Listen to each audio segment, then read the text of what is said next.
कहानी आनंद की खोज।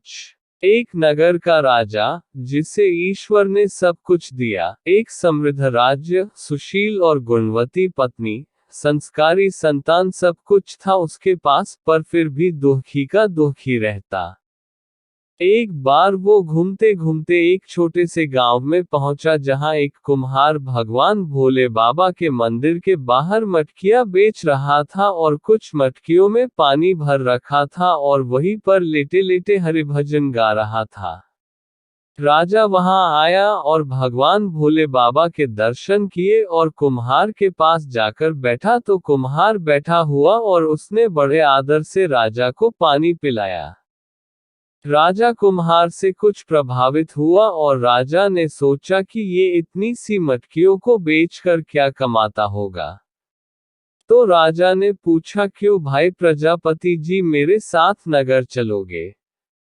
प्रजापति ने कहा, नगर चलकर क्या करूंगा राजा जी? राजा, वहां चलना और वहां खूब मटकियां बनाना। प्रजापति, फिर उन मटकियों का क्या करूंगा? राजा, अरे क्या करेगा? उन्हें बेचना, खूब पैसा आएगा तुम्हारे पास। प्रजापति, फिर क्या करूंगा उस पैसे का? राजा, अरे पैसे का क्या करेगा? अरे पैसा ही सब कुछ है। प्रजापति, अच्छा राजन, अब आप मुझे ये बताइए कि उस पैसे से क्या करूंगा? राजा, अरे फिर आराम से भगवान का भजन करना और फिर तुम आनंद में रहना। प्रजापति, क्षमा करना हे राजन, पर आप मुझे ये बताइए कि अभी मैं क्या कर रहा हूँ, और हाँ, पूरी ईमानदारी से बताना। काफी सोच विचार किया राजा ने और मानो इस सवाल ने राजा को झकझोर दिया। राजा, हाँ प्रजापति जी, आप इस समय आराम से भगवान का भजन कर रहे हो और जहां तक मुझे दिख रहा है आप पूरे आनंद में हो। प्रजापति, हाँ राजन, यही तो मैं आपसे कह रहा हूं कि आनंद पैसे से प्राप्त नहीं किया जा सकता है।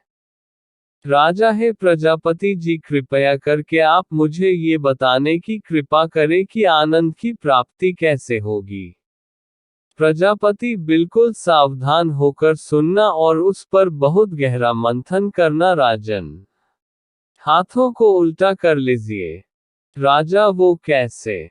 प्रजापति, हे राजन, मांगो मत, देना सीखो, और यदि आपने देना सीख लिया तो समझ लेना आपने आनंद की राह पर कदम रख लिया।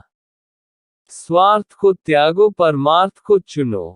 हे राजन, अधिकांशतः लोगों के दुख का सबसे बड़ा कारण यही है कि जो कुछ भी उसके पास है वो उसमें सुखी नहीं है और बस जो नहीं है उससे पाने के चक्कर में दुखी है।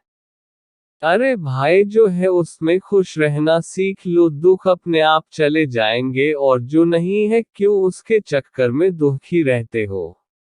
इस कहानी से शिक्षा मिलती है, आत्मसंतोष से बड़ा कोई सुख नहीं, और जिसके पास संतोष रूपी धन है वही सबसे बड़ा सुखी है और वही आनंद में है और सही मायने में वही राजा है।